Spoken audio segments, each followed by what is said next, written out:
Pablo, si alguien va entrando, molesta menos que cuando él. Vamos a empezar ya, porque sabéis que nos gusta ser serios y puntuales. Y si hablamos de dignificar al flamenco trayéndolo a la academia, hoy tenemos a la academia en pleno, porque David Pino es el catedrático de flamencología de la Universidad de Córdoba. Está dentro del departamento de didácticas y me consta que es profesor de guitarra antes que profesor de canto. ¿Es así o no? Más o menos. Más o menos. Y tenemos aquí uno de los alumnos aventajados. Yo no quiero decir que sea el mejor, porque en el flamenco a mí eso del mejor o el peor, pero de los que ahora están en el candelero y que puede ser que recordemos dentro de unos años a Paco de Lucía y a Manolo Sanlúcar, cada uno en su guitarra, que se llama Alejandro Hurtado y lo tenemos aquí y ha sido alumno de él en Córdoba. Entonces, con estos mimbres primero, deciros que él fue premio en 2003 a la Soleá, en el Festival Internacional del Cante de las Minas de la Unión, que para nosotros, como lo tenemos cercano, y a mí lo de la Soleá me llega al alma porque mi marido decía que era el cante más hermoso de la tierra. Yo no sé si será el más hermoso, para él sí, pero él fue premio a la Soleá. En el 2007, premio nacional en el concurso nacional de arte flamenco de Córdoba, galardón El Olivo en la revista flamenca El Olivo, junto a nada más y nada menos que Paco de Lucía, Enrique Morente y Joaquín El Grilo. Ha actuado por todo el mundo: México, Colombia, Japón, Marruecos, Túnez, Rusia, por supuesto Europa. Y en la Bienal de Sevilla en el 2008, el gran, bueno, yo no sé cómo llamarlo, porque Manolo Sanlúcar, más que la gran guitarra, era la filosofía pura dentro del flamenco. Le pidió a él, a David, que le tocase. Es catedrático en la especialidad de cante flamenco y director de la cátedra. Podríamos decir muchas más cosas de él, pero como sabéis que ahora en este mundo globalizado está todo en internet, y si ustedes ponen David Pino lo van a encontrar y tienen allí su currículum, yo creo que lo mejor es ya escucharlo a él, que él me ha dicho, ¿puedo hablar de lo que hacemos allí en Córdoba? Y por supuesto que sí, porque nosotros somos el otro lado de Andalucía, pero muy pegados aquí, desde luego muy pegados y muy amantes de todo lo que sea flamenco, en todas sus...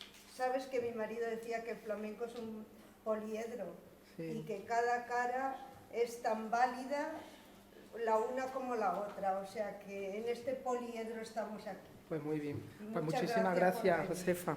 Y gracias a ustedes por estar ahí. Muchas gracias.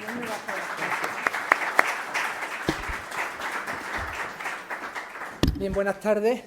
En primer lugar, dar las gracias a la Universidad de Alicante, a Josefa, por invitarme para estar en este curso. Es la primera vez que tengo oportunidad de estar, bueno, no solo en esta universidad, sino también en Alicante, y bueno, sé de la trayectoria de estas actividades por mi amigo Alejandro, también por mi amigo, otros compañeros como Faustino Núñez, que han estado por aquí y bueno, me habían hablado de maravilla, y el hecho de estar aquí, que sé que de ello tiene gran culpa mi amigo Alejandro, pues bueno, para mí es todo un honor, y vengo con todas las ganas y con toda la ilusión del mundo para hablar de flamenco, que es de lo único que sé, si es que sé algo.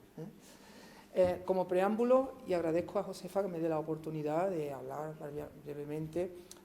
Bueno, entiendo que finalmente estamos en una universidad y bueno, mi naturaleza es puramente flamenca, artística. Yo vengo siempre digo que en mi generación probablemente somos de los últimos que hemos aprendido el cante sin que nos lo hayan enseñado de manera activa. Igual es que me tengo que acercar más al micrófono, ¿puede ser? Vale. La verdad que soy más de hablar de pie, pero bueno, si tiene que ser así. Como digo, mi formación es eminentemente de la calle, de cómo se ha aprendido el cante siempre, de boca a boca, y sin embargo tengo la responsabilidad de ser profesor en el Conservatorio Superior de Música de Córdoba, en la especialidad de cante flamenco. Digamos que por eso digo que mi generación está un poco, yo diría que es un poco puente, ¿no? Venimos de la tradición de toda la vida en el aprendizaje del cante, y sin embargo nosotros estamos ya enseñando en el mundo académico, en la enseñanza reglada, en este caso flamenco y cante flamenco. Y además me cabe el honor de ser desde hace 5 años director de la Cátedra de Flamencología de la Universidad de Córdoba, que es la primera cátedra de flamencología que nace con carácter vinculante a una universidad. Y bien, el programa que os he entregado es justamente para que tengáis información, porque nuestras actividades después de la pandemia se pueden seguir no solo presencialmente, sino también a través de Internet. Este es un programa que se ha caracterizado desde el principio. Esto no es algo propio, ni muchísimo menos, porque en las 27 ediciones que tiene la cátedra se ha caracterizado por tener lo más granado que ha habido en el flamenco. Yo creo que sería más fácil decir quiénes no, de los maestros de cada momento, quiénes no han estado en la cátedra. Y bueno, pues un fiel reflejo de esto sería la programación de este año, y justamente hoy, de manera oficial, culmina el plazo para inscribirse. Pero bueno,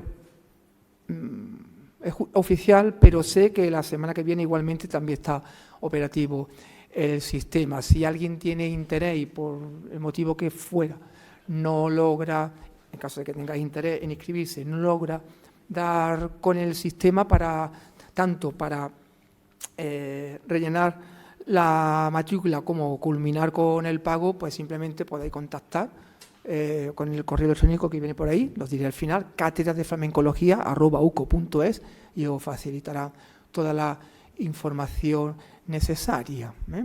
Aparte, también en nuestra página web, que se puede localizar a través de Google, existe toda la información. Bien, pues dicho esto, como digo, me parece que viniendo del mundo de la universidad, en este caso de Córdoba, a otro espacio académico como es la Universidad de Alicante, no somos tantos quienes apostamos desde el mundo académico por la difusión del flamenco, y cuando así es, bueno, pues creo que está bien compartir lo que hacemos en cada lugar, ¿verdad?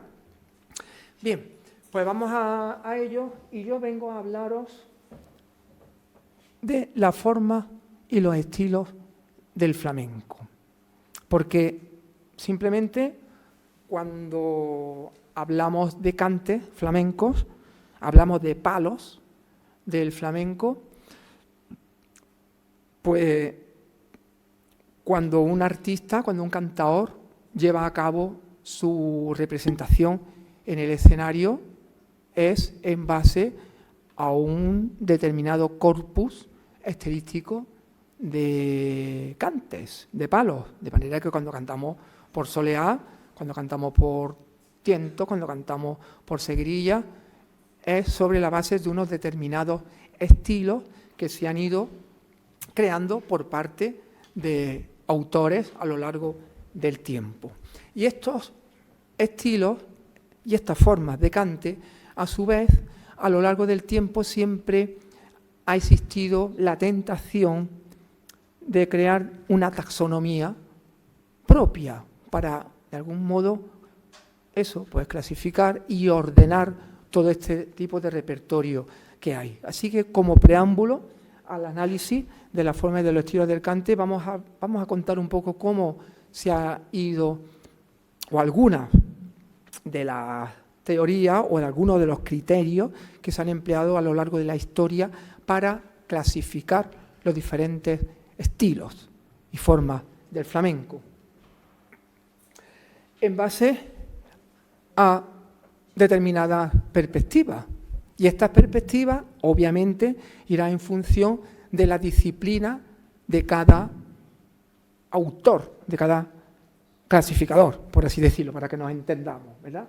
Por tanto, quien viene desde el mundo de la historia, pues lo hará en base a lo que supuestamente pueda ser cómo hayan ido surgiendo los cantes por cronología, ¿verdad? Así también, quien sea especialista en la teoría musical, bueno, pues esta clasificación la ha podido hacer en base pues, a la armonía, al ritmo, etcétera, ¿vale? Vamos a ir viendo algunos de ellos de manera sucinta, porque, como digo, esto sería como preámbulo al propio análisis de los cantes que vamos a hacer posteriormente.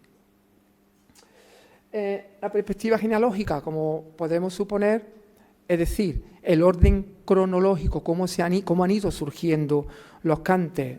Estamos en un mundo absolutamente, bueno, pues, con argumentos muy arbitrarios, ¿no? Puesto que si en el flamenco, quizás esto últimamente está cambiando, pero en la flamencología más tradicional nos hemos caracterizado por emplear teorías con poco rigor científico. Yo diría más bien por corazonadas, por intuición, más que otra cosa, y por tanto, efectivamente, ello da lugar a que tengan poca consistencia científica cada una de estas argumentaciones, poca fiabilidad, en definitiva. Precisamente por la escasez de documentación. Lo que decimos, impresiones intuitivas más que otra cosa, ¿verdad? Tenemos un claro ejemplo de ello. Por ejemplo, es muy típico en este tiempo de estudio de la génesis, del estudio del flamenco, sobre todo en su mayor explosión, años 60, últimos de los 50, encontrarnos el famoso árbol genealógico del cante. Aquí tenemos un ejemplo de ello, un árbol genealógico de los años 50. ¿Y en base a qué se construye las derivaciones de los cantes? Pues simplemente de la corazonada, como decía, que puede tener el autor de turno, ¿no? Entonces, pues aquí tenemos, en este caso, sin ir más lejos, tenemos un árbol. ¿Qué cantes están en las raíces? Bueno, porque en este caso el autor, la letra es chica, pero aquí aparece arábigo-andaluzas, ¿no? Bueno, pues el autor entiende que el arábigo-andaluz es la raíz. Después, a partir de ahí, surge el gran tronco, un gran tronco, que son los romances.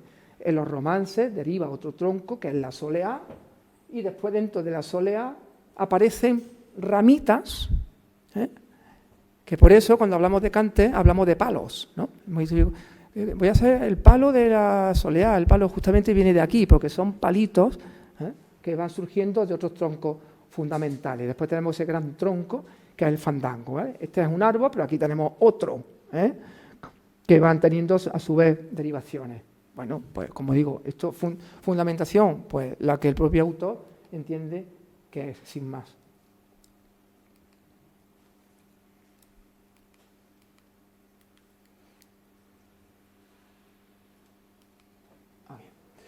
Perspectiva histórica.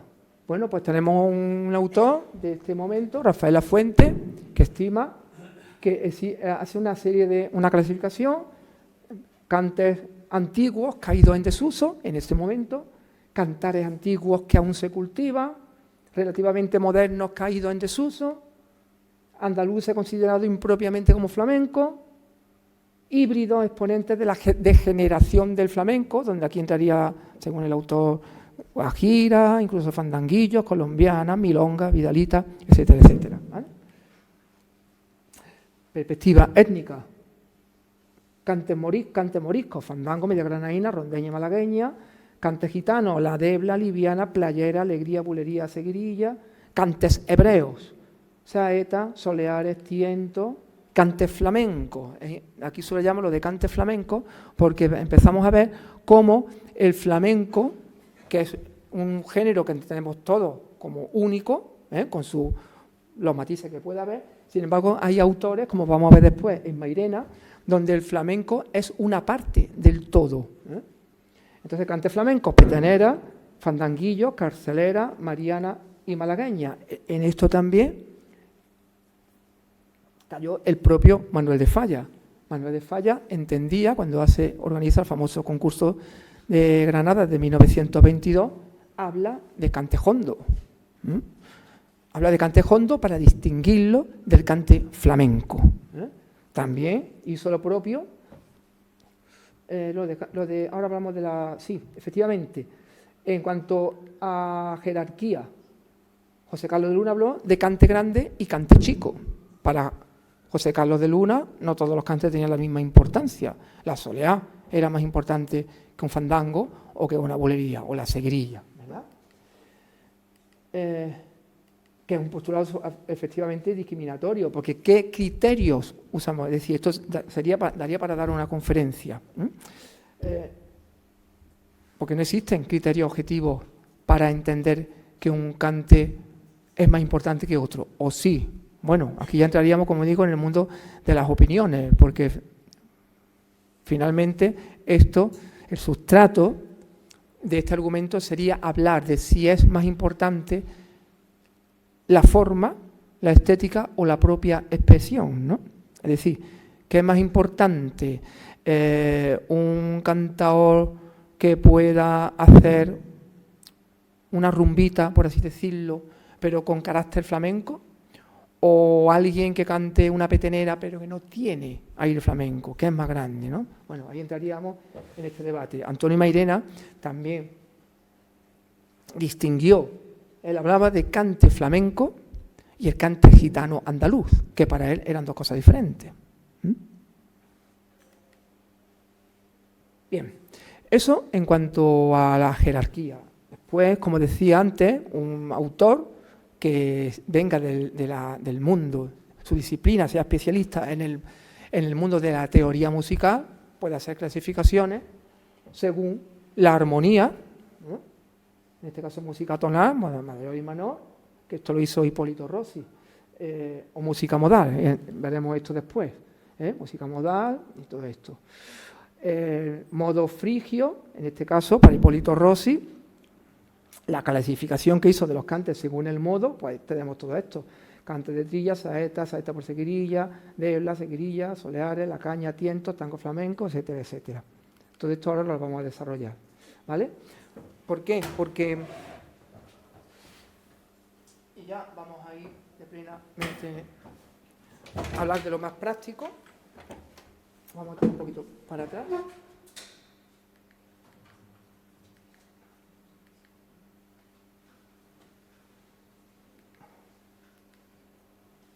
Desde la perspectiva armónica, digamos que para...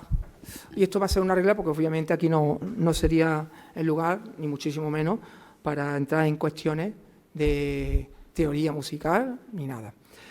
Pero digamos, todos los cantes o las canciones que escuchamos, cualquier canción que escuchamos, aparte de la música modal, que ahora veremos, se basa en una determinada armonía, que es la música tonal. La música occidental se basa en la música tonal, que a su vez tiene se bifurca hacia el modo mayor y el modo menor.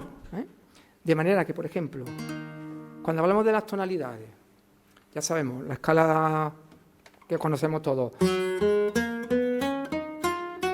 Do, re, mi, fa, sol, la, si, do, si, la, so, fa, mi. Bien, pues si cogemos cualquier nota de esta, do, re, mi, fa, sol, la, aquí tenemos una nota. Esta nota puede ser la tonalidad principal de una canción. Esta canción, a su vez, puede ser mayor o menor. Por ejemplo, si parto de esta nota, si hago la escala mayor, sería...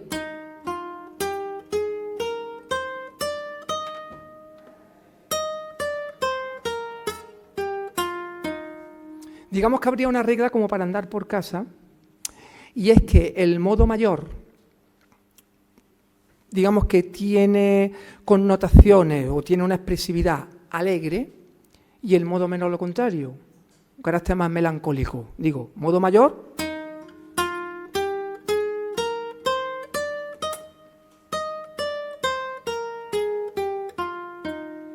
carácter alegre. Esto en modo menor sería...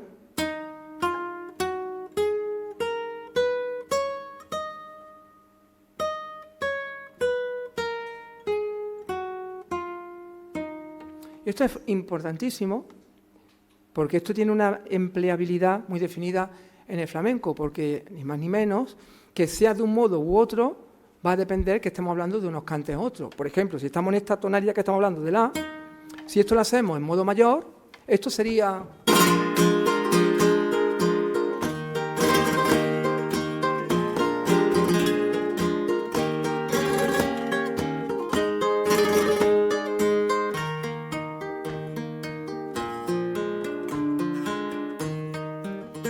sería el garrotín.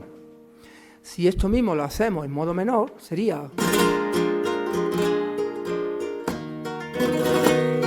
más triste.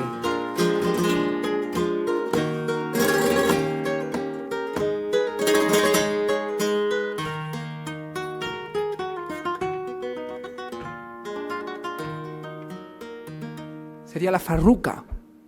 Es decir, lo que diferencia la farruca del garrotín sería justamente que sea mayor o menor, ¿vale?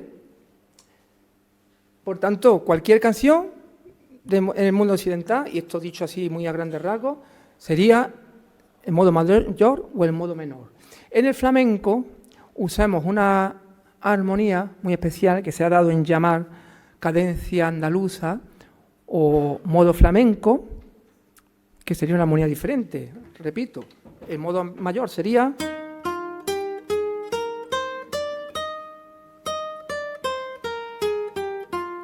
modo menor...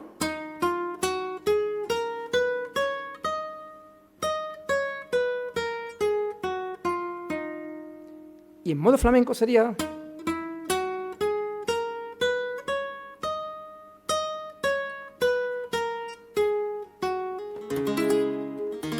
o sea,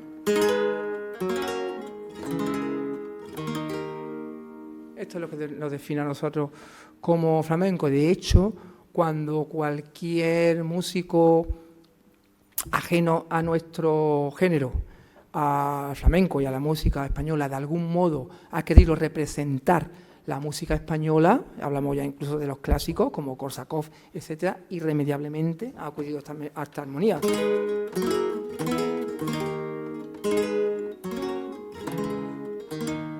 Porque es lo que nos define como música española y propiamente flamenca. Y esto viene, el maestro Manolo Sanlúcar hablaba, fue quien más cultivó esta teoría, porque efectivamente vamos a lo mismo. Cuando hacemos, que todos conocemos esta, ¿no?, esta escala. Do, re, mi, fa, sol, la, si, do. Esta es una escala ascendente hacia arriba. Do, re, mi, fa, sol, la, si. Son 6, 7 notas, y ya la siguiente es la octava, do de nuevo.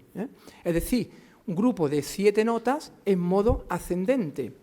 Pero en Grecia lo interpretaban de otro modo. Ellos hacían grupos de 4 notas en sentido descendente. De manera que el primer tetacordo era...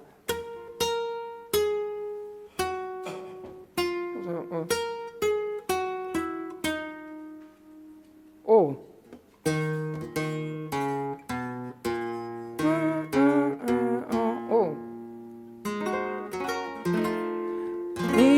re, do, si. ¿Qué es el que tenemos aquí? El primer tetracordo era...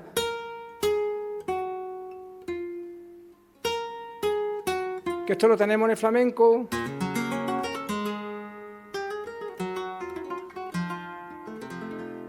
Que es la granaína. Y después el siguiente acorde, el siguiente tetracordo.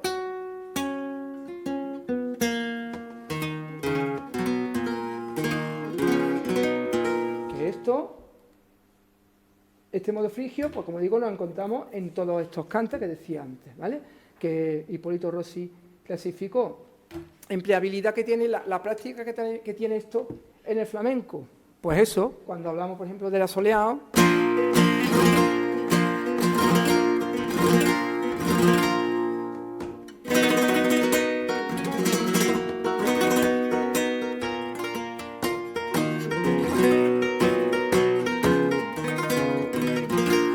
O cantes como la serrana.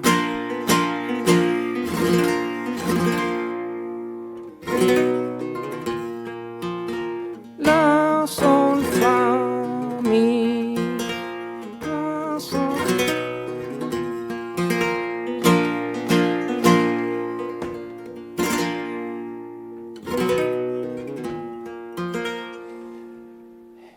La sonoridad que estamos ahora mismo produciendo con la guitarra es lo que se conoce tocar por arriba. Lo de tocar por arriba, por medio, que es una terminología muy propia del flamenco, es simplemente por una cuestión muy básica. Si se fijan, si yo estoy haciendo esto,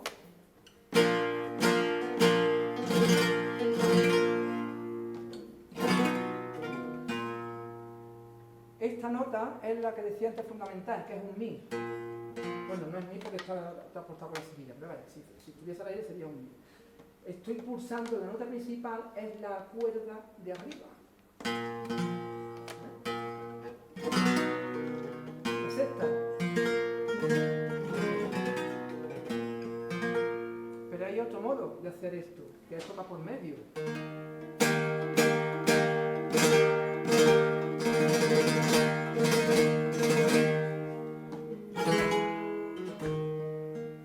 Ahora la cuerda que estoy utilizando es desde la quinta a la segunda, es decir, las cuerdas que están en medio.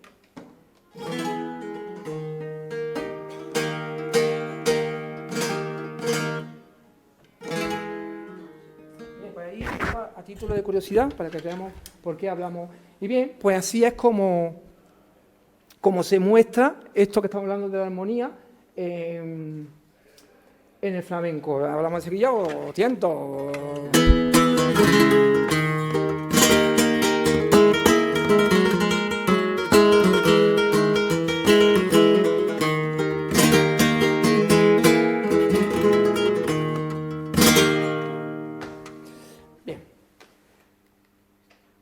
Pues vamos ya de lleno al asunto del análisis de la forma y del estilo del flamenco. Decir, primeramente, que cuando hablamos de forma y estilos, bueno, pues aquí un poco estamos incurriendo en lo que decía, pues me voy a quitar la chaqueta que hace un poquito de calor. Lo que decía al principio, cuando hablamos de forma y estilo, no es que, como digo siempre, esto no es que esté en el boletín oficial del Estado, ¿no? De forma y estilo del flamenco. Es decir, cada autor o cada intérprete o alguien como puede ser ahora mismo mi caso, que tiene que exponer una idea, bueno, pues tiene que ser en base a un criterio o a una nomenclatura definida. Y a mí, personalmente, me parece que es bastante gráfico el desarrollo, la explicación de los palos que tendríamos anteriormente por forma y estilo del flamenco, como vamos a ver. Pero como digo, no es un término que esté ya acuñado y aceptado por la flamencología, ni muchísimo menos. Pero bueno, digamos que para mis propias exposiciones y a la hora de desempeñar mi trabajo en clase es algo que personalmente me resulta bastante útil. A ver, los cantes. Hay cantes que, cuando hablamos de cantes como la soleá, como la segrilla. Yo soy cantaor. Cuando canto por soleá, finalmente, cuando cantamos por soleá, por ejemplo, estamos desarrollando, interpretando estilos que supuestamente han creado determinados cantaores, determinados autores que han pasado a la historia. Es decir, cuando cantamos por soleá, no cantamos la soleá, sino que hacemos un repertorio que corresponde a determinados autores. Y estos autores, a su vez, pertenecen, obviamente, a una determinada zona geográfica. Por tanto, si ahora mismo hago una serie de soleás de 4 o 5 estilos, pues a lo mejor empiezo cantando por soleá de Joaquín de la Paula, que supuestamente fue creador de un determinado estilo de soleares. Joaquín de la Paula era un cantador de Alcalá de Guadaíra, provincia de Sevilla. Por tanto, cuando hablamos de cantar ese estilo, ya ni siquiera decimos voy a cantar las soleás de Joaquín de la Paula, decimos voy a cantar las soleás de Alcalá.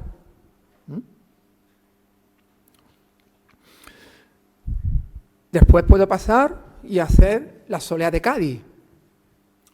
Claro, es muy importante aquí señalar que cuando hablamos de flamenco, el flamenco, como ya sabemos, no es una música popular. Quiere decir, en Cádiz no va la gente por la calle cantando por soleares, ni por Málaga va la gente cantando por malagueñas. No es una música popular. En Cádiz cantaban por soleá los artistas profesionales que se dedicaban a eso y además tenían la inquietud de no solo desarrollar lo que aprendieron de sus antecesores, sino que también hacer sus propias creaciones. Entonces, bueno, pues en Cádiz hubo un señor que era Enrique el Mellizo, que supuestamente creó un estilo de soleares. Y a eso se le llama indistintamente soleá de Cádiz, independientemente que sea la soleá que hizo Enrique el Mellizo o la soleá que hizo Paquirri, el guanter, ¿verdad? Bien, por tanto, aquí tenemos una forma de cante, que en este caso es la soleá, que a su vez tiene determinados estilos, ya sea estilos de Alcalá, porque como digo, en Alcalá Joaquín de la Paula, pero también Agustín Taleca fue también creador de estilos, en Cádiz, como decía, Paquirri, Enrique el Mellizo, pero en Jerez, Frijones, en Triana, Landonda, en Utrera, Mercedes de la Cerneta, en Córdoba, Onofre, en Granada, en fin, etcétera. Por tanto, hablamos de cante, de una forma de cante que tiene una diversidad estilística. Lo mismo ocurriría con la segrilla. Cuando cantamos por segrilla, hacemos segrilla de Jerez, segrilla de Triana o segrilla de los puertos, ¿no? De Cádiz, Sanlúcar, etcétera, ¿vale? Bueno, estas son las formas. Después estilos, que es lo que estamos diciendo. Y después sus estilos. ¿Por qué? Porque aquí hablaríamos de cantes como, por ejemplo, el fandango, que lo citamos posteriormente. Porque el fandango es una estructura armónica que se corresponde con un determinado corpus compuesto por unos versos determinados, y ese corpus, dependiendo que se haga en Málaga, que se haga en Huelva o que se haga en la zona de Levante, la zona minera de La Unión, Cartagena, incluso también llegando a Almería, serían los cantes de Levante. Bien, pues todo eso se corresponde con una determinada estructura armónica. Bueno, pues aquí ya estamos hablando de sus estilos. ¿Por qué? Porque tenemos la forma, que sería el fandango, el estilo, que sería la malagueña, y después tenemos sus estilos, porque cuando hablamos de malagueña, hablamos de la malagueña de Chacón, que creó Chacón, la malagueña de la Trini, malagueña del Canario, etcétera, etcétera. Por tanto, tenemos formas, estilos y subestilos. Y después tenemos formas de cante sin estilística, sin diversidad estilística, porque hablamos de cantar por segrillas, hablamos de cantar por tientos, pero no hablamos de cantar por polos o por cañas, porque la caña es un cante que no tiene diversidad estilística, la caña es una, no hay más, independientemente, que a lo que vamos ahora, de la impronta personal o de las aportaciones propias que pueda tener cada cual. O sea, serían las versiones. ¿Por qué? Porque yo interpreto la soleá de Alcalá, de Joaquín de la Paula. Yo no conocí a Joaquín de la Paula. Entonces, para interpretar, para aprender la soleá de Alcalá, de Joaquín de la Paula, la he aprendido de alguien, como puede ser en este caso Antonio Mairena, que conoció directamente a Joaquín de la Paula. Pero Antonio Mairena no conoció a Enrique el Mellizo y también canta la soleá de Enrique el Mellizo, porque esto es un material melódico que va pasando por tradición oral. ¿Qué ocurre?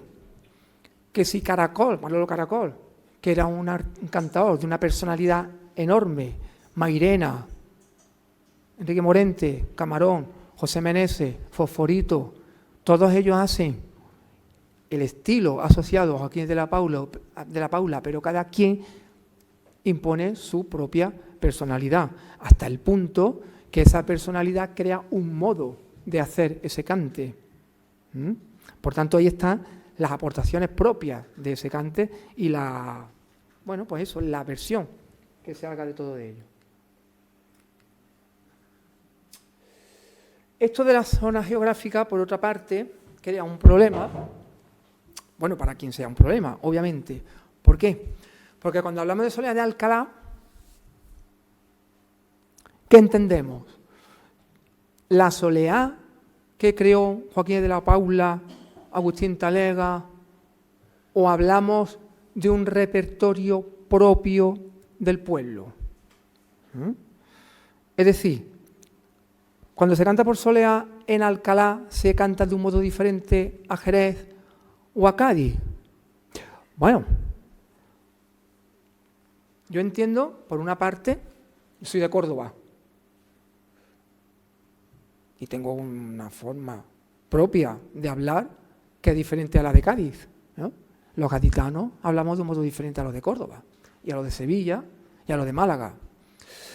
Quizá esto hoy día es algo que se va difuminando algo más, ¿no? Pero entiendo que si hablamos de un modo diferente, en el cante también hay una expresión propia, y esto ocurre en casos como, por ejemplo, Jerez. Cantador de Jerez, un cantador de Jerez, como puede ser Fernando Terremoto, puede interpretar una soleá atribuida a Joaquín de la Paula, que es de Alcalá, melódicamente es de Alcalá, pero la expresión es jerezana. ¿Y por qué la expresión es jerezana? Porque se crea un modo de cantar. ¿Y por qué se crea un modo de cantar? Particularmente, yo entiendo que en cada lugar hay artistas que tienen tanto peso, tanta personalidad, que imponen una forma de cantar. Entonces, pues, de repente, a último de los 50, principios de los 60, en Córdoba, por ir a un caso cercano al mío, surge un cantador, un joven cantador, que es Antonio Fernández Díaz, Fosforito, con una personalidad arrolladora, que tiene un modo de cantar diferente a todo. Y a partir de ahí surge en Córdoba una legión de imitadores, de seguidores de Fosforito. Y eso crea un modo de cantar ahí, ¿no? Y ocurre igual en Jerez. Si escuchamos el cante del chocolate, el cante del torta, y escuchamos los discos de Manuel Torres, de época de la segunda década, tercera década de los 20, vemos que el antecedente de todo eso, esa estética, está en Manuel Torres, seguramente porque Manuel Torres, ya no sabemos si anteriormente a Manuel Torres se cantaba de ese modo, pero hubo alguien que impuso ese sello, ¿verdad? Por tanto, ¿cuál es el problema aquí? Que decimos, bueno, ¿y cómo diferencio? Que es la pregunta de siempre. Y de estas cosas, además, hablamos mucho precisamente en la cátedra de flamencología, porque es la pregunta de siempre. Bueno, ¿y cómo diferencio la soleá de Alcalá de la soleá de Cádiz? Porque vale, si podemos llegar a que hay un sabor genuino en Cádiz o un sabor genuino en Jerez, puedo apreciar que el cantao es de Jerez, pero ¿cómo sé yo que el de Jerez no está haciendo la soleá de Cádiz? Por tanto, ¿cómo diferencio la soleá de Cádiz de la soleá de Jerez? La pregunta es, ¿cómo diferencio los estilos de cante? Pues la mala noticia es que el único modo de diferenciar los cantes es conocer la melodía. No hay otra. No hay clave. Bueno, a ver, hay pistas, ¿no? Hay claves que más o menos te puede dar a entender que un cante es uno u otro. Por ejemplo, pues yo qué sé, si empiezo tiri, tiri, tiri, ay, ay, bueno, pues el tiri, tiri se entiende que es la salida del cante por seguirilla, ¿no? Pero poco más. Las letras, por ejemplo, no. Las letras nos pueden dar pistas, sí, pero también tienen su trampa, ¿no? Por ejemplo, en el caso de las cantiñas, hay una de las cantiñas, la romera. Hay una letra de romera que es romera, ay mi romera, ¿no? Recuerdo una vez en clase con un alumno que mi compañero, maestro Manolo Franco, entonces en la clase de acompañamiento al cante, hizo la prueba. Venga, a ver si se me sabe diferenciar el cante. Entonces, pues yo hice, romera, ay, mi romera. Y dice, vale, ¿qué cante es? Dice, la romera. Muy bien. Y hago, que con el mirabrás y anda, ¿qué cante es? El mirabrás. Muy bien. Y hago yo así, un cante, y hago, caracoles con cardo, con cardo, con cardo de San Lorenzo. ¿Qué cante es? Dice, caracoles. Y a la alegría de Córdoba. Entonces, claro, lo de la letra no puede ser nunca un criterio, porque por otro lado no la puede... No, ¿eh? Por tanto, el único modo de diferenciar la melodía, la diferencia estilística de los cantes es aprender la melodía, como diferenciar el cante de Chacón, la malagueña de Chacón de la malagueña de la Trini, es eso. Esto no quita que haya determinados estilos de cante que puedan tener algo en común. Eso, hasta ahí, sí podemos llegar, que es lo que vamos a ver ahora seguidamente en el cante por soleá. Por tanto, vamos a ello. Vamos a los cantes por soleá. Los cantes por soleá, como digo, construimos repertorio en base a unos determinados estilos que se han atribuido y se han asociado y vinculado a determinados artistas en su creación, que esos artistas a su vez nacen, se desarrollan en un determinado núcleo geográfico, ¿vale? En el caso de la soleá, ese núcleo geográfico lo localizamos principalmente aquí, Cádiz, Jerez, Alcalá, que decía, Utrera y Triana. Está también la soleá de Córdoba, está la soleá que se dice de Granada, pero bueno, tanto en uno como en un caso como en otro, la de Córdoba, veremos que está claramente definida la derivación con la soleá de Triana.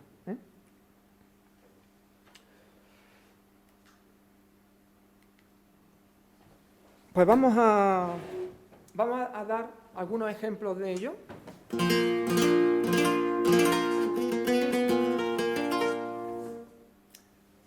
Ya que estamos hablando tanto de la soleá de Alcalá.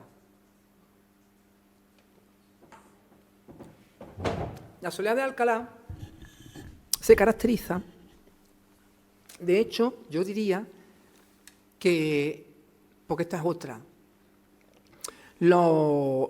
desde hace unos años, los hermanos Soler, Ramón y Luis Soler, se encargaron de hacer una clasificación de los estilos, estos que estamos hablando, ¿eh? De manera que ellos hablan de soleá de Joaquín de la Paula I, Joaquín de la Paula II, Joaquín de la Paula III, José y Yanda I, José y Yanda II, etcétera, etcétera. Bueno, que es un criterio que ellos abordan que, bueno, tampoco, sinceramente, no tiene base científica, pero es cierto que es algo bastante recurrente y es algo que a nosotros, a mí como profesor, por ejemplo, me sirve muy bien, porque si yo tengo que decir, o no sé, a un alumno, oye, mira, prepárame tal estilo por correo electrónico, ¿cómo se lo digo por correo electrónico?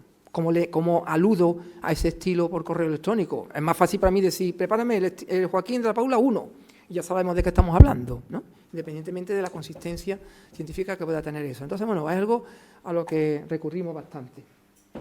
Bien, pues el estilo, yo diría, posiblemente el estilo que más usamos dentro de Alcalá es Joaquín de la Paula 1, porque los estilos de Alcalá se caracterizan por ser, digamos, estoicos, no tiene una complejidad, no tiene un ámbito reducido de cuarta, de quinta, como mucho, y ahí nos movemos, pero sin embargo con una profundidad enorme. Y además se emplea mucho, como digo, posiblemente de los más cultivados, porque se suele emplear al principio de cada serie, porque digamos que es para abrir boca y para empezar templado. Lo normal, cuando organizamos un repertorio para cantar por soleá, es que sea un registro, digamos, grave, como puede ser en este caso Alcalá, después vamos a Triana o a Utrera, la Cerneta, que es un registro medio, y culminamos por Triana o por Cádiz, que ya está arriba, ¿verdad? Ese puede ser un orden perfectamente lógico. Bueno, pues eso, pues al que aludimos, de Joaquín de la Paula.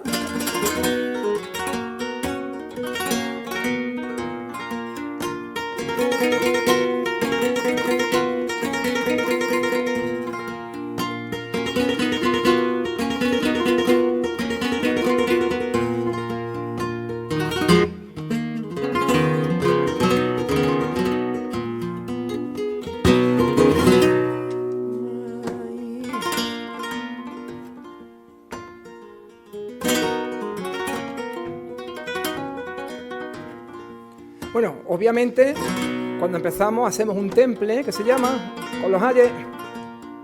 ¡Ay!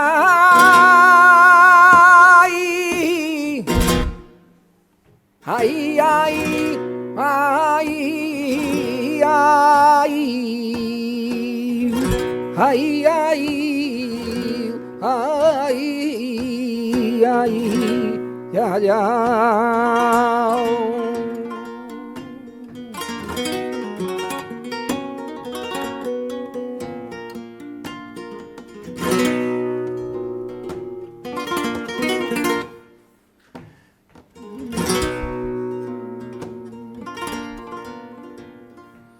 El pañuelo que tú llevas en el cuello, tan florido,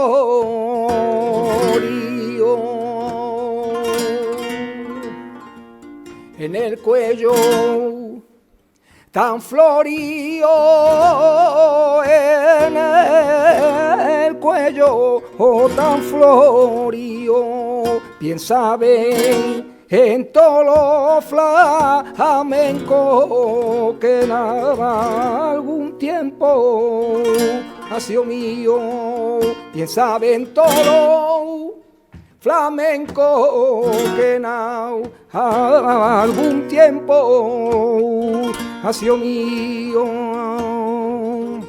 Si han visto, estamos en un plano que no nos movemos prácticamente.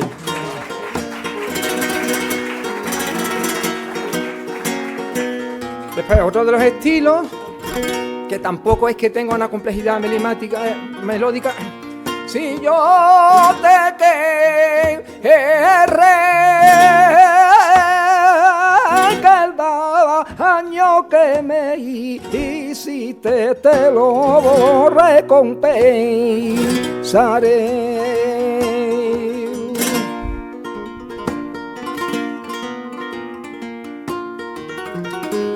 Después, para no centrarnos solamente en Alcalá, tenemos, por ejemplo, cuando hablamos de lo de la zona geográfica, aquí entramos en otro debate. Y es que cuando hablamos de Soleá de Utrera, ¿quién es la creadora de los estilos de Soleá de Utrera? Merced de la Cerneta. Vale. Pero ahora resulta que Merced de la Cerneta era de Jerez y pasó los últimos años de su vida en Utrera. Entonces, ¿qué? ¿Solea de Jerez o Solea de Utrera?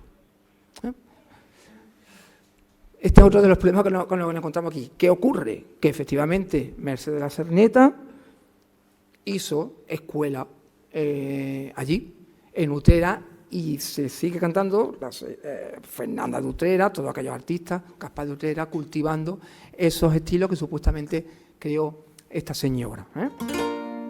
Vamos a ver precisamente algunos de Utrera.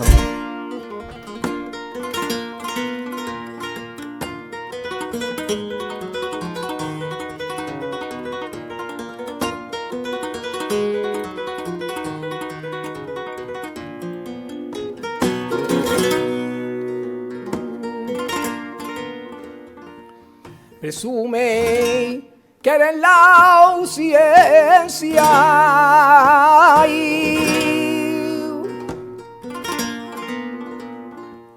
presume de que eres la ausencia, yo no lo comprendo así. Y porque si la ausencia fuera, ay, me hubiera comprendido a mí. Presume que eres la ciencia, ay, no me hubiera comprendido a mí.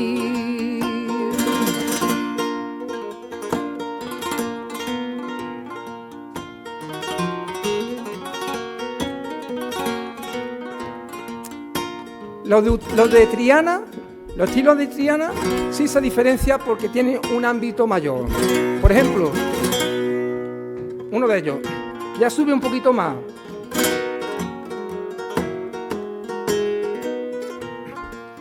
Mis manos sangrando tengo,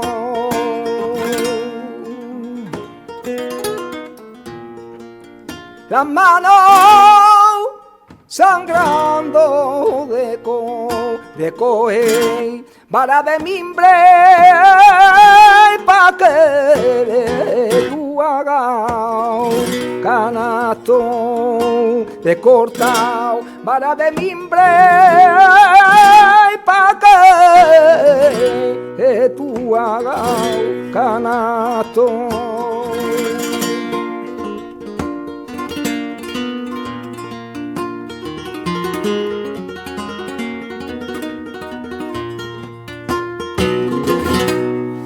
Otro estilo, de Lebrija, de Juaniquí, que este aquí, ya la vamos a la octava, arriba. De la pena que sufrió,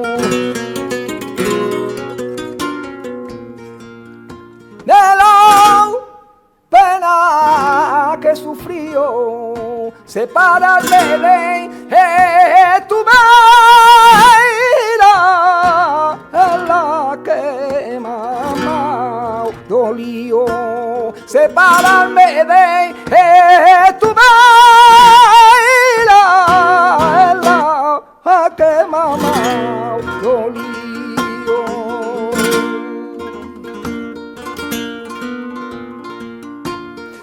Cuando hablamos de las versiones, también una cuestión importante, gracias.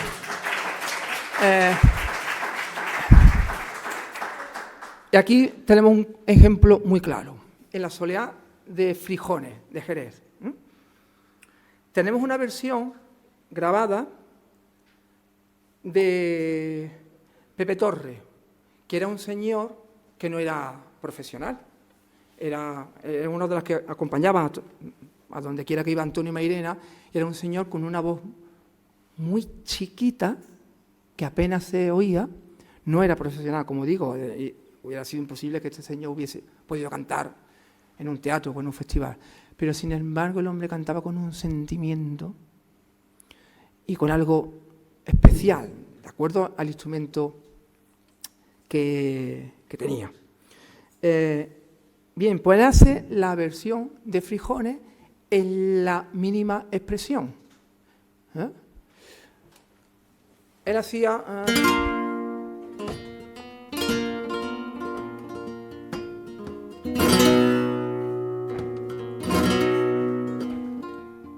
y además él lo hacía con un sentimiento, digamos, para más INRI, con esta letra, ¿no? En la letra decía, no llores, hermana mía, que en la casa de los pobres nunca reina la alegría, ¿no? Entonces, claro, el hombre lo cantaba de verdad, gracias.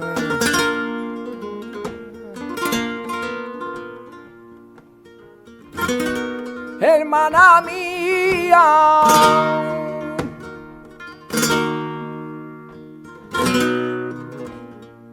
no llores, hermana mía, que en la casa de los pobres nunca reinaba alegría, que en la casa de los pobres nunca reinaba alegría.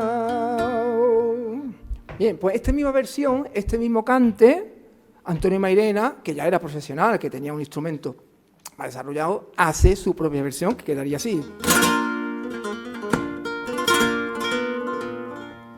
Yo me quito la camisa y te la pongo de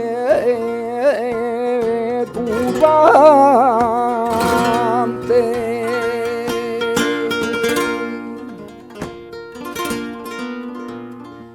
Te la pongo de turbante.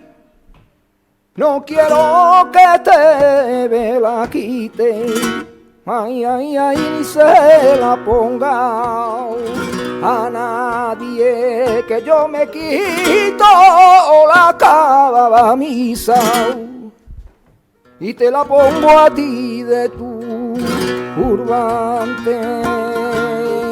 Y una versión que ha quedado para la historia de este cante, de este estilo de Frijones, es que hizo Tomás Pavón. Tomás Pavón era un cantador con una capacidad tremenda, con ese fiato que llamamos de aguantar el aire, y hacía algo así, con esto mismo.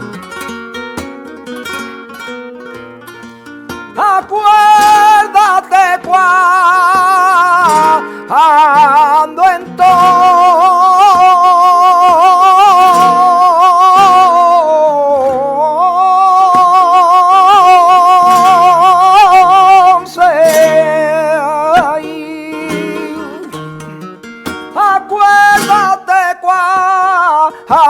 entonces, ay, ay, va a casa, abrime, y ahora no me conoce, compañerita de mi alma, y ahora no me conoce.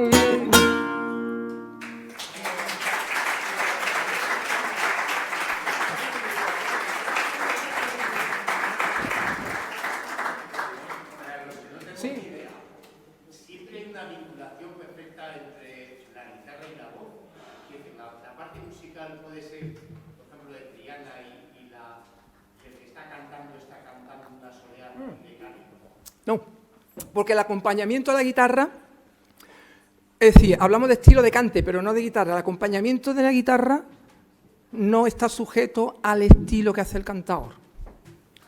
De hecho, hay lo mismo que hablábamos de la estructura del fandango. ¿Cómo vamos? Por eso me he puesto aquí. Madre mía, pues no me queda nada.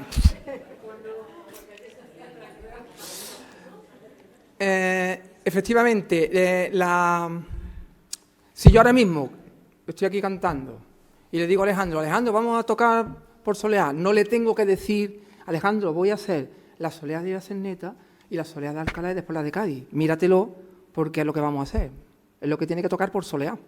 Y además, el acompañamiento, el ropaje armónico en el acompañamiento tradicional es algo muy básico, sobre todo en lo tradicional. Es cierto que ahora mismo los guitarristas buscan armonizar, Pero, como yo siempre digo, una soleá, la que sea, se puede acompañar con esto.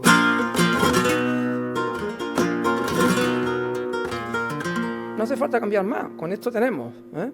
Es decir, que no va asociado exactamente a unos estilos. Bueno, estilos del cante hay muchísimos, podríamos hablar de lo mismo con la segrilla, con los tientos, con los tangos, en fin. Esto es un mundo, aquí lo que tendríamos que hacer un congreso nada más que para hablar de todo esto.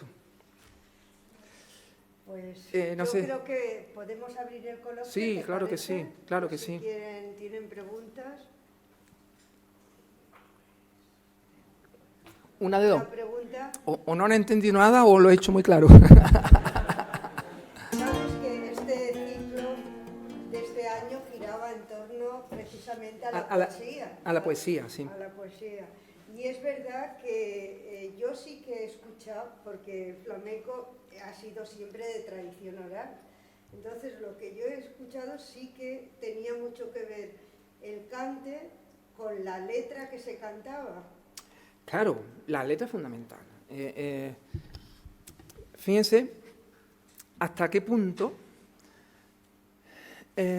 precisamente ayer lo hablaba con un alumno, esto de las letras, porque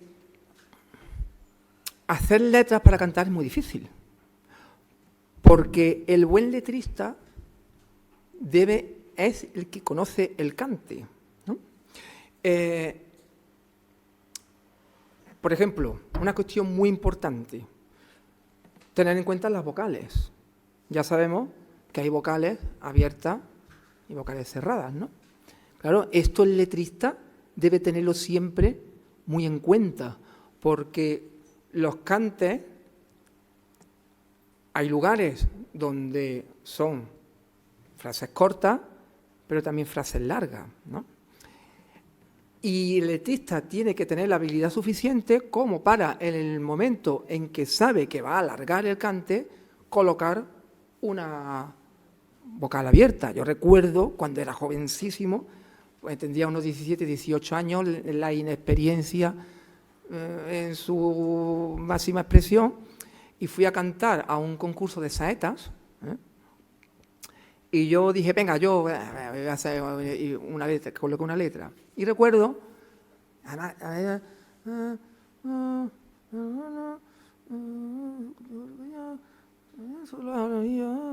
que vierte, ¿no? Y había un tercio que decía, que vierten tus ojos bellos, ¿vale? Y yo hice, que vierten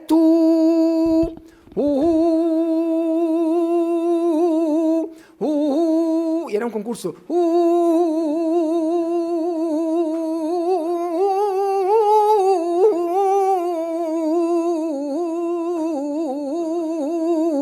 Son negro, claro. Nadie me dijo, tú tienes que hacer, que vierten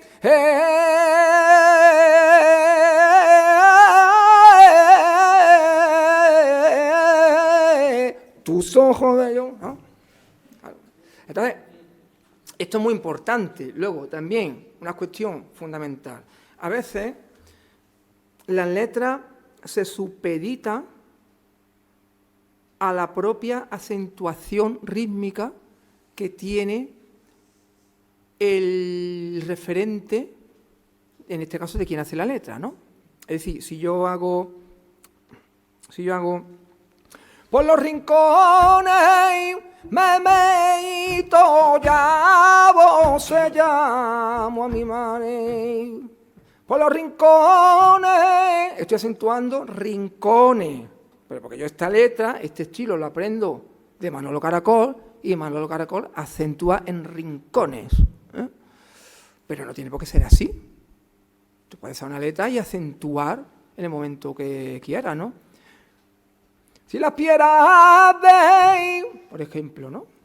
Y luego también lo de la acentuación, muy importante también, que esto ya no depende del letrista, depende del intérprete. Acentuar en el lugar. Muchas veces no nos ha pasado que escucha a alguien y dice, que bien canta, pero no se le entiende lo que dice. Claro, a veces no se entiende porque no vocaliza y porque no acentúa bien. Porque si yo digo, los árboles,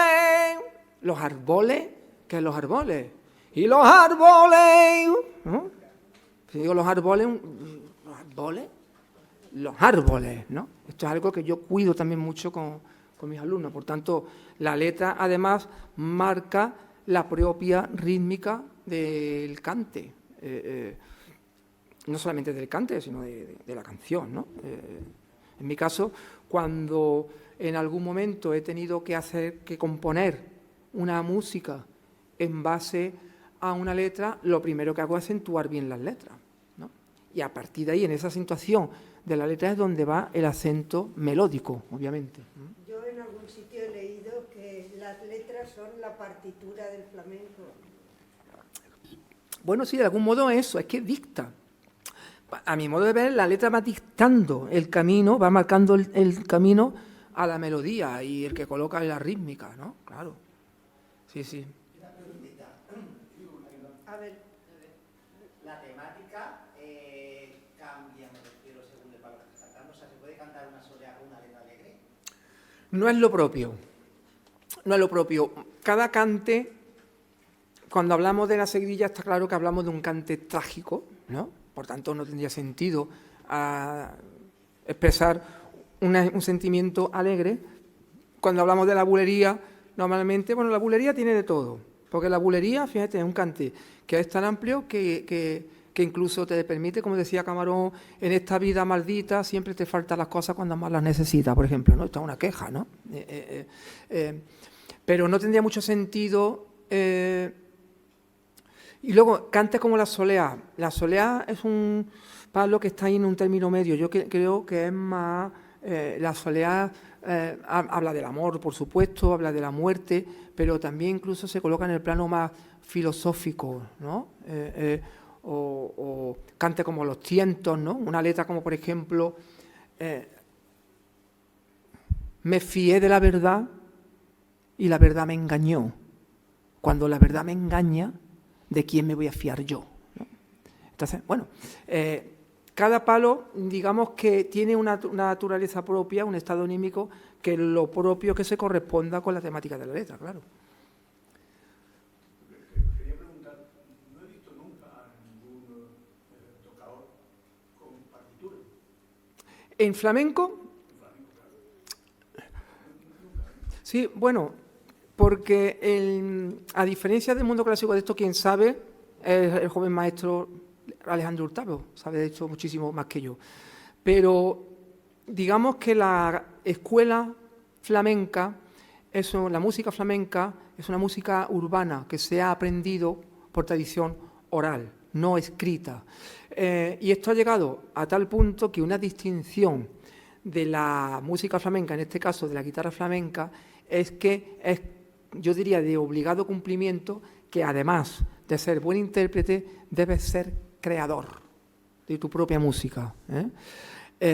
Por tanto, en el aprendizaje, fíjense que en el conservatorio sí se emplean las partituras como una especie de guía para tocar, pero una vez que sales de ahí, tienes que tocar sin partitura.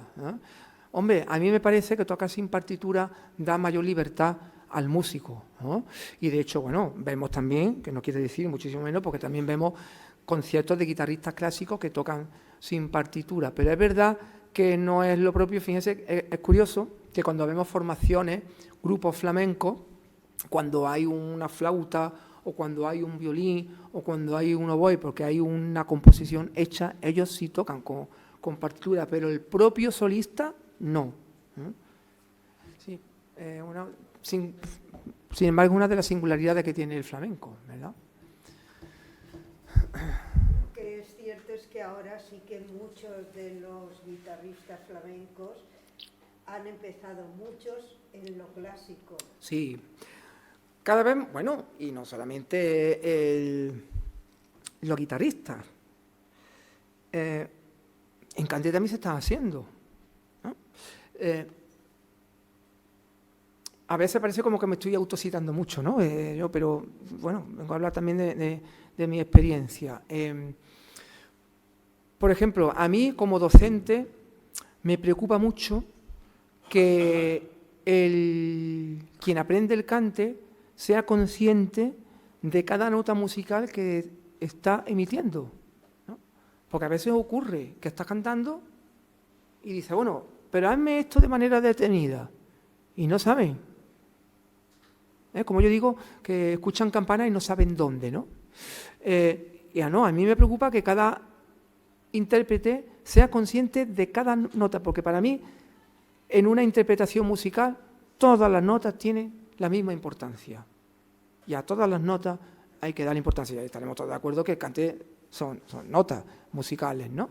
Y entonces, ¿qué ocurre? Que hay veces que están tan así que incluso le cuesta al alumnado, aparte del alumnado, interpretar lo que está aprendiendo en ese momento. Y ahí le digo, escríbelo. Esto que estás cantando, escríbelo en la pizarra. Y ahora tú escribes, pues yo qué estoy haciendo. Esto. Do, si, do, mi, ¿no? No. Escríbelo. Y ahora lo está cantando y lo está leyendo. Entonces, bueno, no solamente en la guitarra, sino que en el cante, el cante, lo que pasa que, bueno, aquí vamos a lo de siempre. La partitura es una guía para el propio músico, ¿no? Después te tienes que liberar de ello. ¿Alguna pregunta más? Tengo una duda. Por todo esto de la evolución que está habiendo, creo que todos los estilos musicales, ¿se pueden mezclar palos? ¿Se pueden mezclar palos? Sí. Porque antes era un mega mortal, ¿no? ¿Perdón? Según para los puristas de antes, no se podían mezclar los palos. Bueno, es que lo de mezclar pasa lo siguiente. Cuando hablamos de mezclar o de cruzar estilos, hay que dice, ha cruzado esto. Por ejemplo, hablamos mucho de Mairena. Antonio Mairena hacía...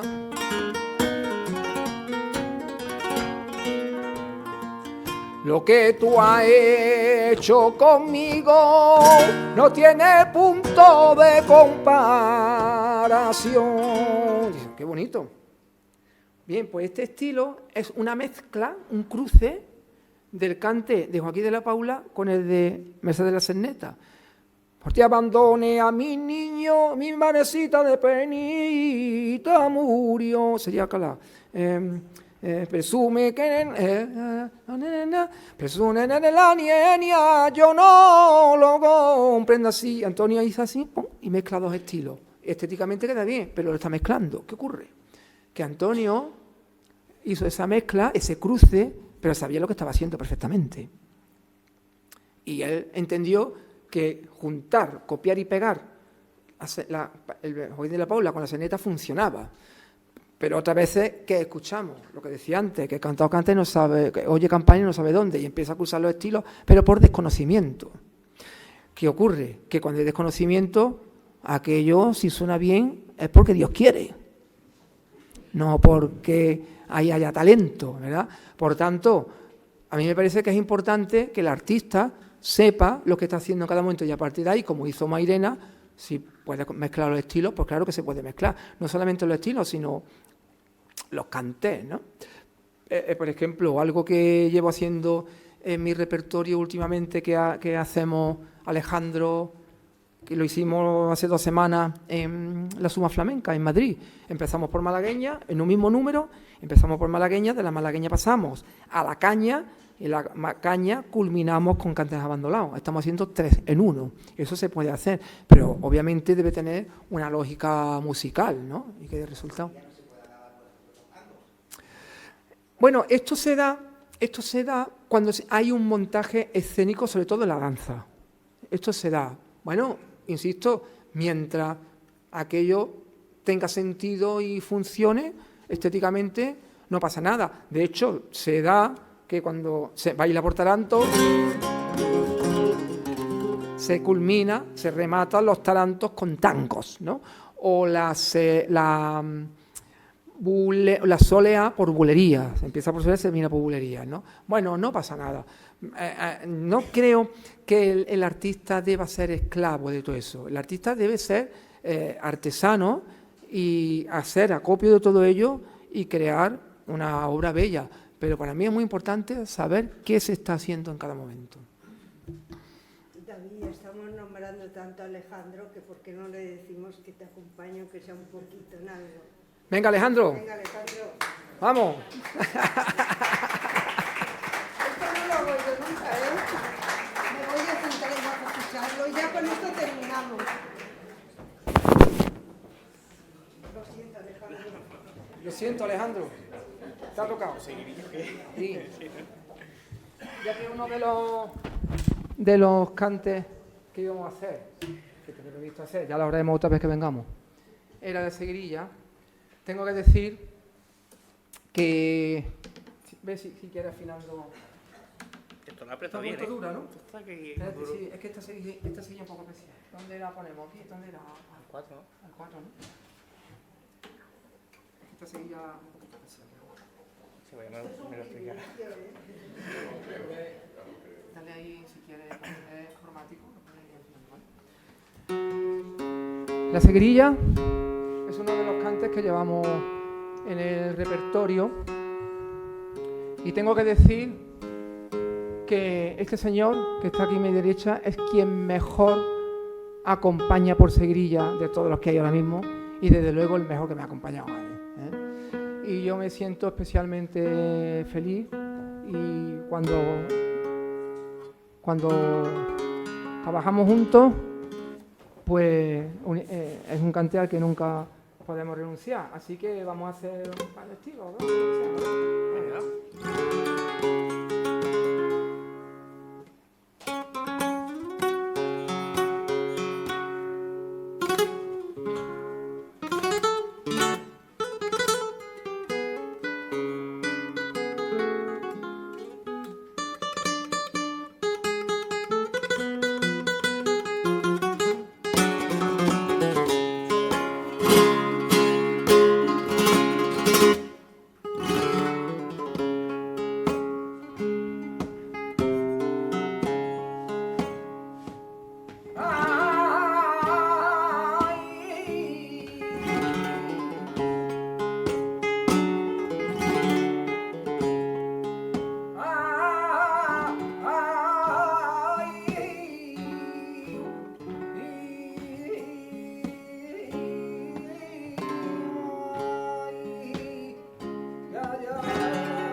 se ha llevado.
Bueno, pues lo dicho, muchas gracias por vuestra atención, muchas gracias de nuevo por haberme invitado, ha sido todo un placer, todo un honor, y como decía antes, al principio, una sesión como la de hoy y muchas más, por grandiosos profesores y artistas que vendrán este año a la cátedra, pues están a vuestra disposición y nada, ojalá sean muchas veces más las que los veamos. Muchas gracias.